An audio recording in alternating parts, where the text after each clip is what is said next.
Hello everyone, nubkeks here. Welcome back to Nub Raids, and in today's video, Lady Mikage, alongside Ninja, has done it. She has carried me to reaching, for the first time ever for me, over 1 billion damage on Nightmare Hydra. It is a huge milestone. I'm going to show you the team and walk you through it in today's video.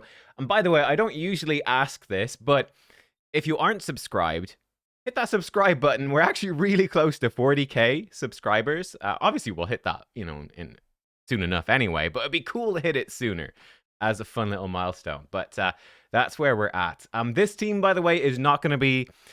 it's going to include actually several free-to-play accessible champions that you can get for free or could get for free in the case of Ninja.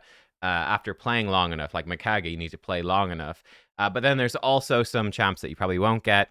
We'll look at some alternatives that you can do as well. But yeah, let's take a little look. Let's dive right into this. What I've also decided to do, we got a ton of new members, thanks to some very generous donations, actually, on our live stream for CVC last week. So I've been trying to do a few more just really casual videos for members. So I'm going to stick up like the full run. If you want to watch like a 50-minute Hydra run, that full run will be up. I'm going to give you all the key information here in this video. But if you're just sort of curious to watch the full thing going and kind of see the stuff, it will be up there. It's just like a small thing to throw up for kind of fun. But this is the team. So the key or the core component of this team is Lady Mikage, and we're actually using her in the lead, which is giving us an 80 accuracy aura, which is really nice for Nightmare Hydra, because there's several champions on this team for whom we would rather build damage rather than accuracy, and that 80 accuracy aura is actually helping us to hit those accuracy requirements easier. But we've got Ninja in here as well with Mikage, so every time Mikage does an A1, she is bringing in that Ninja because he is a Shadowkin, Mikage is a Shadowkin. You compare them together like that, which is fantastic. What other champions could you use? Let's actually address that right now. Who could you use instead of Ninja to get the same combo with Mikage? Well, there's a few options. The best possible option, Mythical Ninja, is Toshiro the Bloody. He is absolutely broken. If you've got Toshiro, run these two together. They are bananas. It is crazy. Harima, I would say, is also probably slightly better than Ninja. Especially because that will then let you use your best. And one of the best things about it is that, Ninja's not really helping you in endgame arena, but Harima definitely is. So you can put your best possible gear on her with zero regrets, and she'll hard carry arena and Hydra. That's sort of it for the legendaries. Michinaki is a good backup option for sure. He's very, very strong. And he's kind of, he won't do as much damage, but he'll bring lots of utility. He brings your decreased defense and attack and hex, and he brings burns. So he is really nice. For the epics, Oboro is a brilliant option. Her A1 can do an AoE attack if the target's under 4 debuffs. So if you've got 4 debuffs, this A1 can do a surprising amount of damage. And she's much easier to get a soul for. So especially if you get like a 6-star soul for her, good, you're laughing, you're flying. There'd be the main ones. Outside of that, I don't know. Let me know if you've got any other ones. But for Hydra specifically, they'd be the main ones. Like I've seen Jintoro and Clan Boss. Obviously, I've seen Genzin for Fire Knight. But for Clan Boss, these are the big ones, I would say, to replace with that. But they are letting us do some of these kind of crazy, crazy combos. And you can see the damage output, by the way, is bonkers. And of course, like there's a 2.5 million hit from Varl the Destroyer. We'll mention him in a second. But the damage of this key, it actually, I know you're looking at this and going 60 million in like 3 minutes on Nightmare. The damage starts low. This is starting low. The damage gets higher the longer the key goes on, at least in the first couple of minutes, because both Ninja and Varl, their passives, ramp up the damage. So look, Ninja is in there. He has a very strong A1, which is why he's so good with Mikage. And his passive is scaling up his attack and scaling up his crit damage a little bit, up to double attack stat in the fight, which is what makes him hit so hard. Varl is in there as well. And one interesting thing about this team, actually, I need to touch on Ninja one more time, is you will notice we do not have a dedicated AoE decreased defense champion in this team, which might seem a little bit crazy for Nightmare Hydra. However, we do have Krisk. Now, Krisk's passive is going to provide decreased defense fairly reliably AoE, But funny enough, the bulk of our damage is going to come from our single target attacks. And honestly, Wallmaster Atharion, we'll mention him as well. He's quite likely to hit near to max damage anyway, even without decreased attack. But Ninja's A1 provides decreased defense. And because he's doing so many A1s because of Lady Mikage, he actually does end up being pretty consistent as your decreased defense champion. We might see it here because obviously a decapitated head can't hit Krisk, so that's not going to do decreased defense. But right there, as you saw, Mikage A1 brought in Ninja A1, and Ninja placed decreased defense, and we're good. There you go. Max damage against heads secured. So Ninja is very important for decreased defense. The funny thing is that our damage is so ridiculous at this point in the game that the damage from his A2 HP burns are actually quite minimal. Like, the burn is not doing too much. There's a bit of utility in the sense that it can help us hit through Poison Cloud if that does go up when they're burned. And there is a bit of utility or negative utility that the burns will activate Head of Wrath a bit earlier, which can be a bad thing. But yeah, we don't care too much about the burns. Varl the Destroyer, you get him for free from Doom Tower Hard. He is amazing for Hydra as well. He's a good damage dealer. He's got a similar passive to Ninja. He will ramp his attack up to a 100% bonus, which is really nice. One slight downside is he's a different affinity to Ninja, and because we're not playing on manual, we're doing auto with targeting heads. We are sometimes going to lose out on some damage. So if you want to maximize the damage for this key, you would play on manual, and you would have Ninja never, ever attack a Force Affinity head, because he could weak hit. And then you would have Varl never attack a Magic Affinity head, because he could weak hit. Generally, what I'm doing is I'm trying as much as possible to target Spirit Affinity heads are perfect, because both Ninja and Varl can normal hit those. So that's perfect. But other than that, I'm going to prioritize Magic Affinity heads pretty highly because Ninja is more important. And we want Ninja to make sure he will not weak hit. So Varl's going to be getting some weak hits, unfortunately, because we're playing on auto. It is what it is. And like that will sort of naturally happen as well, because you're going to Mikage do her full ally attack, the full team ally attack on a Magic Affinity head like this if it's decapitated. So Varl can weak hit there. But hey, it is what it is. But Varl, not only is he doing solid damage, but he also brings us in an AoE weaken, which is super important. 25% more damage. And big weak hit there. 200k weak hit. It's not bad, to be fair. It's not bad for a weak hit, but he's easily hitting for 2.5, maybe even 3 million with his A3. It's kind of nuts when he's ramped up and he does a strong hit. So he's very, very solid. Then we've got Wallmaster Atharion, 3 damage dealers on this team. So Atharion's coming in. He is our block buffs champion.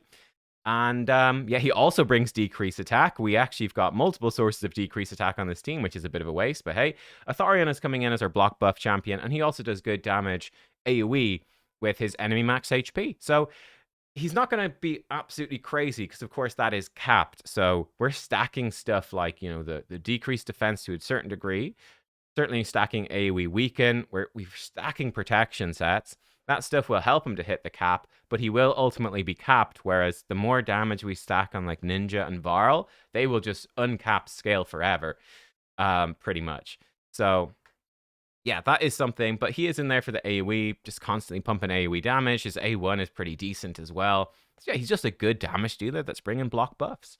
Fairly replaceable, but yeah, so there we go. Obviously, he's one that's tricky to get.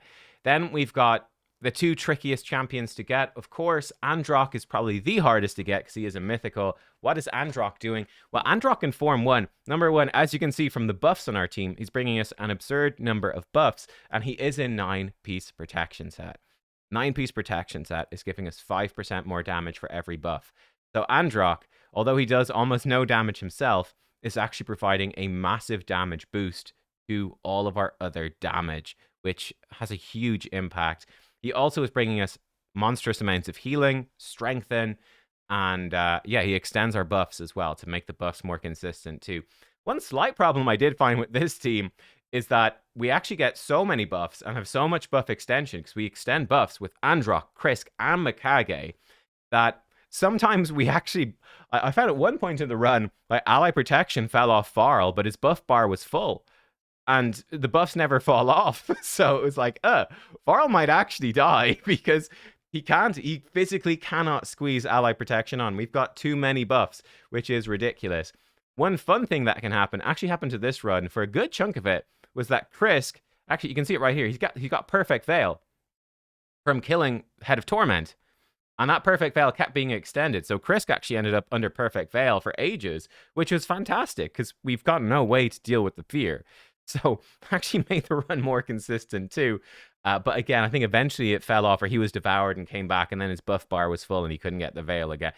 So there are some fun, quirky things like that happening. Androck is also giving us tons of turn meter. Whenever our teammates crit, it gives 5% turn meter to the whole team. So his value is not immediately obvious in terms of the damage that he's giving the team, but it's huge in practice. It's really strong.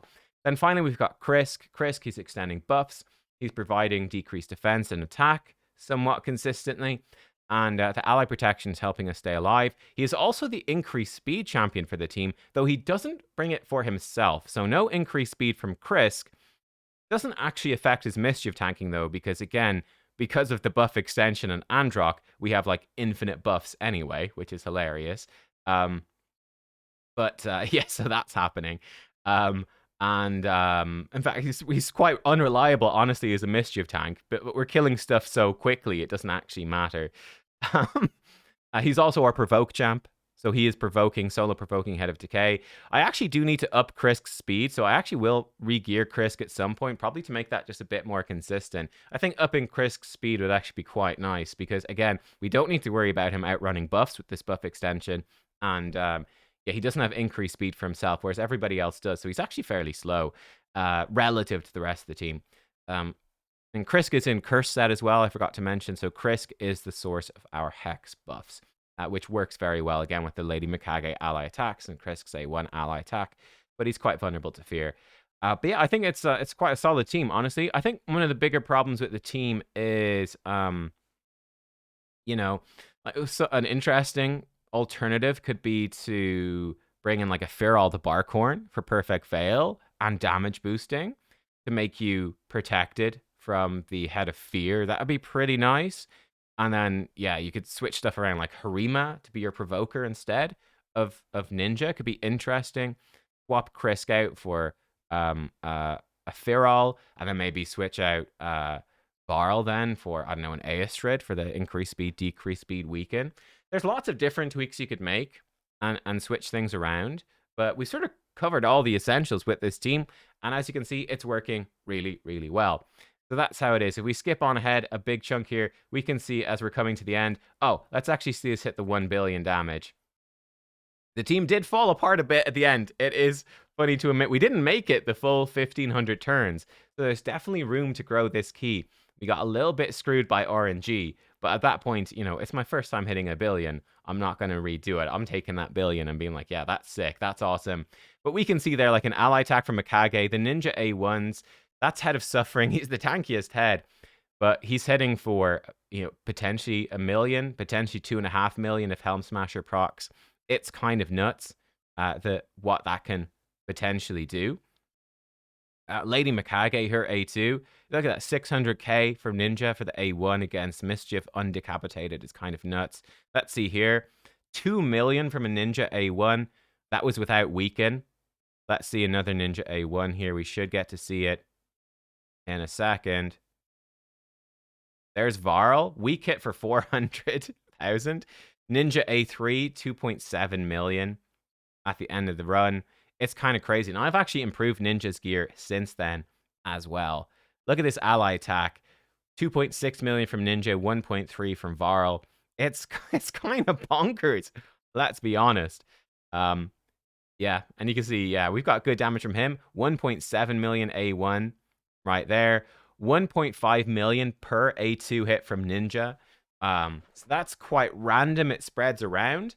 I don't know, maybe on manual, once you've stacked Ninja, maybe you stop using his A2. I'm actually not 100% sure. You just do A1s and A3s. I don't know. But that's where we're at. There's the key. There's the 1 billion damage. And ultimately, how did we do with this run? We ultimately got to 1.16 billion damage. I think this could easily hit we didn't make it the full way. Like, we wiped out. We didn't even get all there. Like, people started getting devoured and stuff. But I think this could easily hit 1.2 billion damage easily, and probably more than that if we went the full way. But as we can see from the damage, Mikage not doing too much, 28 million. Androck not doing much, 23 million. Then the damage dealers in order.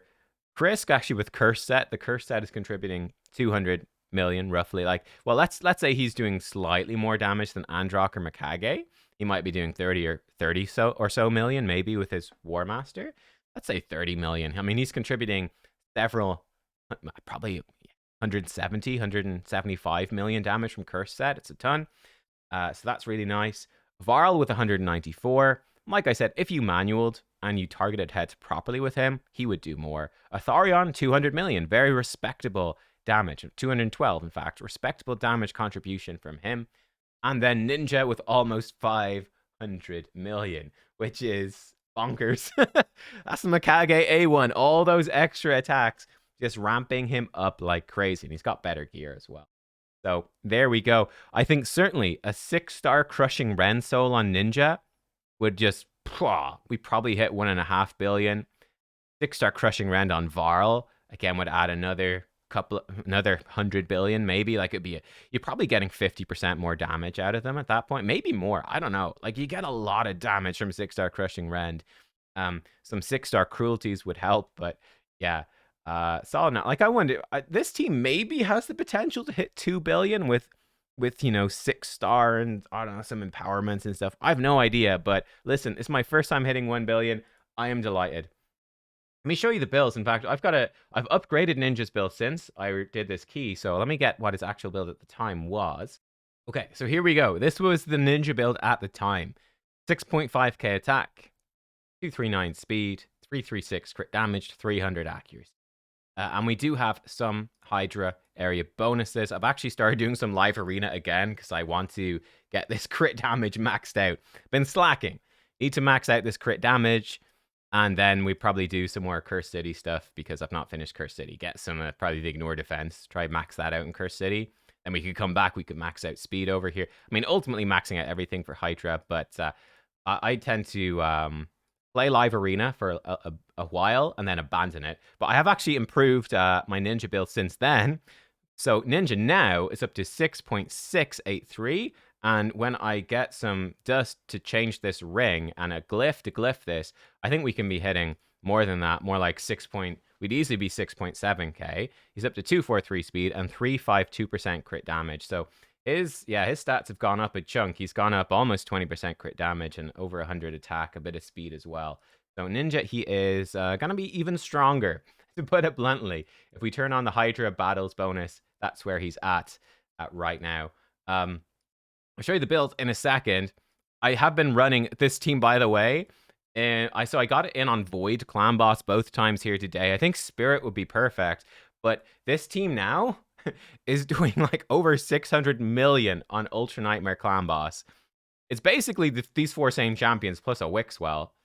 And then it did actually almost the same. It did like 34 million more on Nightmare. Bonkers. It's just bonkers, right? It really is. So let's take a look at the champs. So we saw Ninja. Ninja is in the 6-piece Merciless for maximum ignore defense. And this, definitely the Merciless. Like I said, I'm not 100% sure if it's always worth using Hail. Obviously on auto, you leave this on. When there's multiple decapitated heads, this is bonkers. But if you only have one head decapitated, you're probably better off just spamming his A1 or his A3, you know? But obviously against Clan Boss, his A2 is nuts. So he is in the 6-piece Merciless. And like so. And his masteries are like this. He has Nature's Wrath, which he stacks up pretty quickly, of course. 15% more damage at rank 5. Obviously, if we got up to rank 6, we'd switch him over to Crushing Rend, which would be ridiculous damage. So that's him. Lady Mikage, she is in 9-piece protection. I'm actually going to have to re-gear her. I'm not quite sure what I'm going to do for Siege, because I am going to use her for Siege. So just incidentally, let me know what your thoughts are. We could potentially go like 300 speed Relentless gear for Arena. Unfortunately, I don't have any Stone Skin accessories for this faction yet. So Stone Skin, Mikage's gonna have to wait. Or we could put her in Stone Skin, like 4-piece Stone Skin, just in normal set. I could also put her like 300 speed and pinpoint, 4-piece. In fact, 6-piece pinpoint I could do. I do have pinpoint accessories. We could roll these up. I get her 320 speed and 6-piece pinpoint with 500 accuracy. I'm thinking I'm gonna try this out for Siege, and we'll see what happens. But that's something we could try anyway. Oh, you might have spotted something by it. We'll talk about that in a second. Oh boy. Androck, though, he's coming in 9-piece protection, so much damage gained.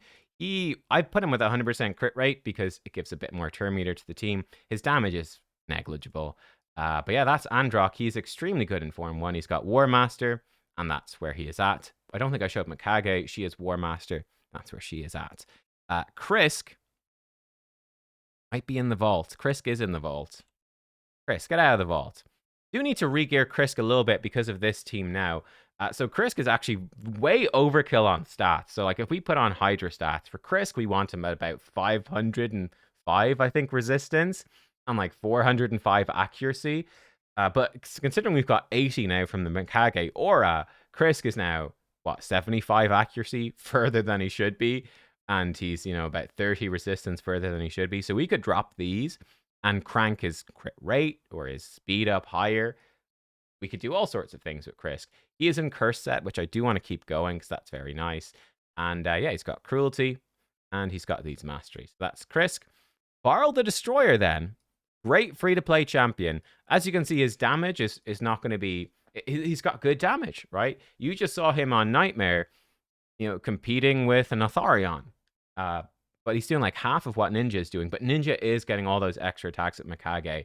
I think without Mikage in there, Varl should be pretty similar. And Varl's gear is not as good as Ninja's. You can see that immediately. So Varl's coming in with 6.1k attack and 260 crit damage, 247 speed, similar accuracy. So like if we put him in Ninja's gear, he would be doing more damage. The damage differential between him and Ninja is due to Mikage, and it's due to Ninja's gear, I think. Ultimately, I would love to get Varl into 6-piece Merciless because getting cooldown reduction on these moves is incredibly strong. Making Weaken more consistent is incredibly strong. And yeah, that extra ignore defense is bonkers as well. He's ignoring 30% here. So with an extra 35% from Merciless, he'd be up to what, 65? Then you add on the area bonuses up to 85. I mean, it's crazy. He'd be hitting much more consistently. Anyway, that's something to look at in the future. Right now, he's in Savage, and he has these masteries. I genuinely wish with the game at this point, you know what? The thing that would genuinely improve the game for me at this point would be just free gear change all the time. That would make Curse City, Hydra. I'm at the point now where like I don't care anymore. I just want the free gear changing. I've got enough. I've got 300 minutes. Like, I could just ignore the cost of gear changing and just swap it around, but that feels bad. And I think I would run out of silver eventually. But free gear changing would really improve the game for me. Personally, I would love to see more free gear changing more often, all the time, and so on. Where were we at then? We had. I think that's everyone. Oh, and Atharion, of course. We need to look at Atharion. He might be in the vault. No, he's not. So Atharion, he is in 6-piece Slayer. I'd ultimately like to get him in 9-piece Slayer, actually, but we haven't quite managed to get there. In fact, I've just realized I think I have him. Yeah, I have him in a Resistance banner with Shield, which he doesn't need anymore. So we should actually change that to, I think, an attack banner. We probably got a good one. Yeah, okay, this would actually be an improvement. So let's switch that immediately. Regear him. So this is what he was wearing before. We're going to switch him over. Because I was using him, I think, on Brutal as a bit of a mischief tank. But we're not doing that anymore. Free gear change. They need to change that as well. It's really annoying. We do need to upgrade his gear a bit. But I can probably do this right now. No, I don't. No medium pot. Actually, low on pots in general. But we do need to upgrade that. But yeah, he's in 6-piece Slayer. Ultimately, would love the 9-piece Slayer.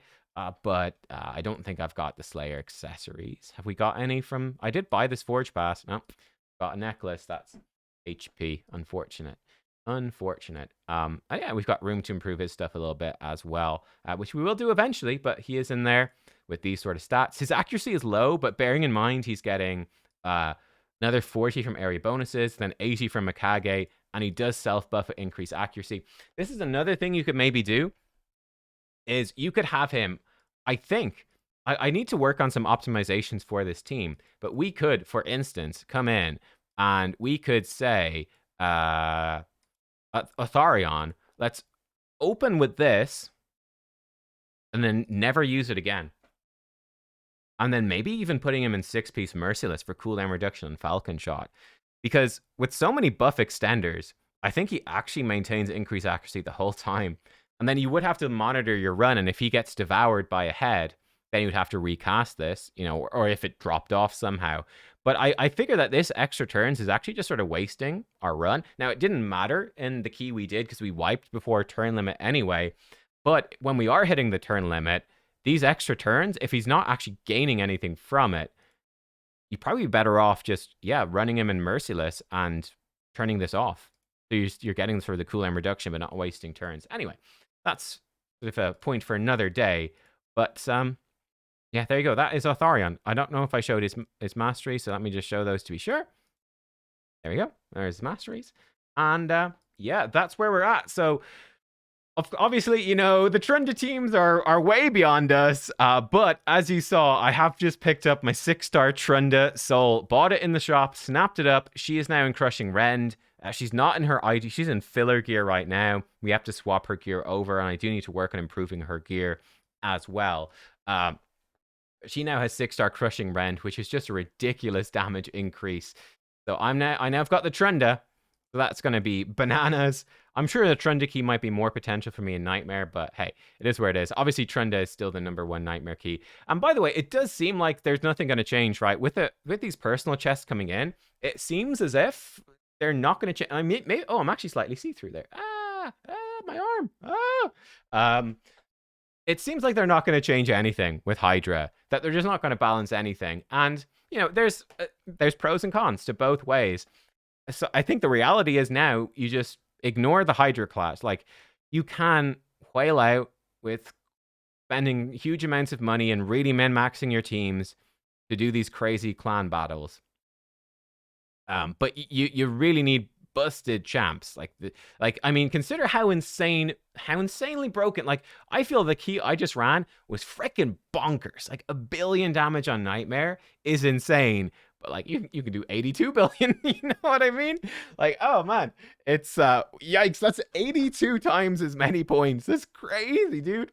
But I don't think it's ever going to change. I think, you know, you can whale out, and I think that they want people to whale out. So I think that's always going to be there. But for, you know, a normal person, you know, you can just come in and just say, I don't really care about the PvP aspect of Hydra Clash, but I want to get the maximum points I can for my chest. For this run in particular, we almost got 1.2 billion points. And then, of course, Nightmare multiplies it by 4. So we almost got 4 times as much as we need for this top chest right here. So we are way beyond it. Like, if you can come in and run a key like my one there, but sub it, like, replace Androck and Krisk with some worse champs, have, like, gear that's half as good. I mean, you can come in, if you can do 300 million on Nightmare, 4 times it, you've got your 1.2 billion chest, right? You know? So that stuff is worth considering as well. But I think, like, that sort of thing, you know, just this chest is what most people should be looking at. This gives you so many accessories. This stuff for Hydra Clash, it seems like they've just gone like, you know what, we're not going to balance anything. We're just going to release insane champions like Teox as well in the future. And a year from now, maybe the Trunda stuff will be irrelevant anyway. Like, maybe they'll be just, you know, champions that are so ridiculously powerful that you're going to be doing like 200 billion or 300 billion or, you know, trillions. You could be doing trillions of damage to Hydra in a year or two. And Trunda will be like, man, Trunda sucks. She's totally obsolete. Who knows?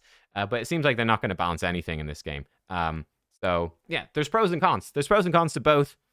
I'll leave that up to you to decide. So I think the main takeaway, though, is if only they had nerfed Yumiko, Trunda is perfectly balanced. Clearly, this is what the YouTube comments told me this, so it must be true. Yumiko is the problem. Trunda, perfectly balanced champion. The only problem was Yumiko. And if only they nerfed Yumiko, you would not see crazy Trunda keys. I'm pretty sure. I'm pretty sure that's what the YouTube comments told me. Oh, it must be true. There's no way that is not true. No way. Funny, but yeah. So look, that's where we are. So I mean, we're 8th in the clan right now, but I'm super happy that by the way, here's a Teox key, similar key, better key, but with a Teox and a Mikage and the Ninja. Like, whoa, like is Ninja, Teox is bringing in the Ninja A1s, and Teox massively boost their damage. And we've got I presume that's a 9-piece Mikage protection in there as well. There's an Atharion. So similar Atharion damage. But my god, he's done a billion. He did my entire key of Ninja damage just with Ninja. And then he's got all this, excuse me, he's got all this other damage in on top of it. It's crazy. But yeah, anyway, that's enough babbling. That is my key. I'm delighted to hit the 1 billion mark for the first time. Mikage is nuts. It honestly, for me, it's very satisfying to finally have saved up all the Mikage champions. I didn't have to whale out for it either. It was just, we eventually got them. We didn't spend anything for any Mikage champions. We just got really lucky with our Sacred Shard when we pulled on the 15x, which was great. And then Ninja, I went crazy in the...